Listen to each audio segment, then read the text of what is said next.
Hey everybody, thank you for joining me today. So today's video, we're going to be working with a sketch that I got from Pinterest, of course, and I have boards on there, and down in the more section, you'll get all my links to my Pinterest, Instagram, all of those are right down below. So we're going to be scrapping using the same collection from last week because I'm really digging it. So, and I had those scraps, right? So we're going to use the 3 scraps that I have, and then this is going to be our main page. And I have in the upper right hand corner a little snapshot of that sketch so you guys can see it as we're putting it together. And you can do this a couple of different ways. If you have a die that would cut out the triangles for you, you can use that. I decided I was going to measure it and cut it by hand. And in looking at the photo, it looks like the triangles were almost the same size as um, the photo image. So I decided to make my triangles basically like 6 inches in length. And then at the widest point, it would be 4 inches. So I just drew a line. I know it's hard to see because I'm a little off camera. I'm trying to use an old iPhone to record, so it limits the space that you guys see. And I do apologize for that. So I'm just making my halfway marks.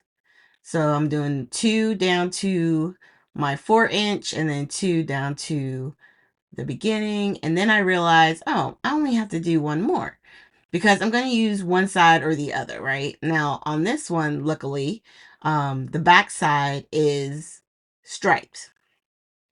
So my plan at first is to use the 2 stripe sides. So it doesn't matter if I got the one triangle upside down because they're stripes and it'll work. Now the next 2, so we would start building somewhat like this. And then we have our photo. Yeah, yeah. So I'm going to take one of the triangles and use it as a pattern. And we're going to go ahead, and I realize, oh, I just drew that line and I wasn't fully where I wanted it to be. So now that one has a little double line, but it'll be okay. So once I line up for my second one, I'm going to draw my straight line and then connect it with the other side. And then we're going to go ahead and cut this out. Now, in the photo itself of the layout, it looked like there were obviously 2 that are the same shades and then one that was like a shade different from the other because it's 5 trees. So you could do 2 of the same 2 times and then have one tree that stands out. But I'm going to wind up making it so that each tree is a different pattern. But it's going to take a little bit for us to get there. So now that I have them all, I'm going to take this pattern, which is one of the patterns I love, and cut the tree out of this. And then in doing that, I realized, oh, the trees there are backwards. They're upside down. So I'm going to flip it over and use the floral, and I'm just erasing any pencil mark that might have been on there. So that way it'll be nice and clear. And now we're just tracing another triangle. And we'll cut that out here. I'm using my Tim Holtz shears, which are easier to get a long, a clean line without having to do like 100 cuts to get up there if I were to use like the smaller scissors. All right, so there's our original one that we were using as a template. And then, yeah. So I'm thinking, this is what I'm thinking at this point. I'm like, okay, so I'm going to have the 2 red stripes and then the 3 others will be different color. It'll be perfect. So, excuse me, I just had to adjust real quick. So now what I'm going to do is I'm going to go ahead and get this attached to a base. And normally I use like color cardstock for my mats. On this one, I decided to grab a little bit of vellum and I cut it to 4 by 6. And then I'm going to trim the photo down to 5 3/4, and for the width to 3 3/4. And that will give me a nice border all the way around. Now, this hasn't happened to me in a long time, and I think it's just mostly because with vellum, it's very see through. So obviously, it's just blending. So as I go to lay down my photo, you're going to see it's going to take me quite a bit of tries here to try and get this on even. It's not laying right. And that's one of the benefits of the wet glue when you're using the tape runner of any kind. It gives you a few seconds to where you can kind of lift it back up, which I just did again because it wasn't laying flat. It didn't look right. And I still wasn't even. And sometimes that happens when it's late at night, which it is right now. I'm recording and it's like 12:30 at night or early morning. But I wanted to make sure I got this all done for you guys and that it was up and ready to go for Friday's video. So I finally got it on. And I got the mega roll of foam and I'm just cutting it up. I actually got it at the perfect size. So I didn't have to trim much, but I didn't know, or else I would have just kept it solid. Um, and then I wound up just trimming, and making sure there's no like weird spaces on the back of the photo. So now that that's on, I think I'm going to start just laying down. So I had this red and white striped one kind of where I wanted it. I'm just going to put a little bit of tape down on the paper and then put some glue on the back of the striped paper and lay it down. Now, hindsight being 2020, at this point, I realized, you know what? I should have inked my edges. I'm okay with the red and white stripe one not being edged because it stands out. The stripes of it is enough, you know what I mean? Whereas with this one, the background of the paper itself is the same color as the paper we're putting on top, and the leaves are pretty, but they're not like overwhelming. So I just felt like that one needed to be inked.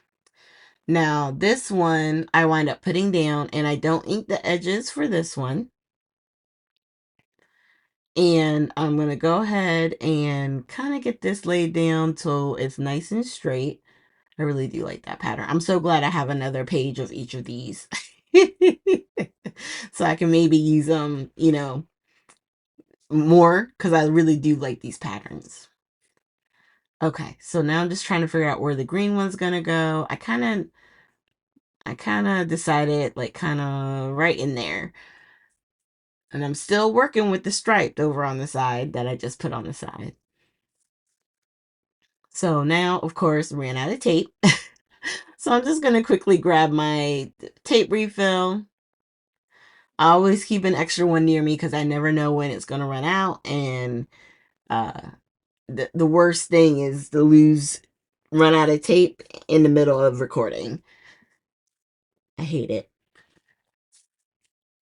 Okay, so we got that glued down. And then here is where I'm like, okay, let me ink. Do I ink the? Oh, I was gonna tape on the cream side, and then I was like, wait a minute, let me go ahead and take that little bit of tape runner off, which with dot liner is very easy. You just rub your finger along it and it takes it off. And I'm gonna ink on the sort of like solid, light colored solid side. And I'm using Vintage Photo Distress Oxide ink. And I'm going to use that. And that's how we get the 5 different patterns, which I think winds up being better instead of it being overpowered by the striped. And those are our triangles. Now, I didn't do anything with the little circle image that was in the sketch. I really didn't need to have that for myself, nor the strips on the top and the bottom. Because of the paper I chose, I like the flowers that are down there, and I like the little bit that are up at top. So I didn't want to cover those up with anything. And now, from the sticker sheet, I'm taking the Happy Holidays, and I made it into like an ephemera piece. I took the sticky back off by using the powder, and then that allows me to kind of lay it down. And then I'm looking at this, trying to just figure out what I'm going to do next. And I'm just going to go through these ephemera pieces to see if there's anything in there I want to use. Now, the only other thing I think I would have done on this sticker sheet, there are some stars I'm going to grab, but they were tinier stars. So the only thing I could think of would be, if I had my star stamp or something like that, would be to punch maybe a little bit bigger. So you could really like sprinkle them about on the page. But we really didn't do much. To me, this page didn't need much added to it. The paper itself that we used for the base is stunning. And then by putting the trees, that's a lot of movement in the background. You don't need a whole lot of layers. And if you wanted to, you could even pop some of the trees up if you wanted to give a little bit of added dimension. I kept mine all flat, but that is something you could do. And then on the back of the foam, on the back of the photo, I did add a little bit of glue. Once again, giving myself a little bit of wiggle room. It's very important. And then here, my glue got stuck. So, of course, because I had the pin out, um, it kind of hardened up. So I had to just, use the pin, stick it in, and then it loosened and the glue started coming back out. And so we have, for our title, Happy Holidays.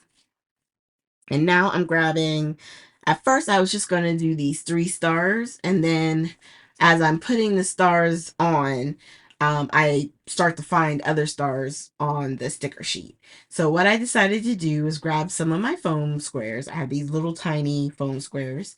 And I put it behind the first one, which I'm going to put in between the tree and the photo. You're going to see that here in a second, right there. And then the next one I'm going to put at the top of one of the other trees.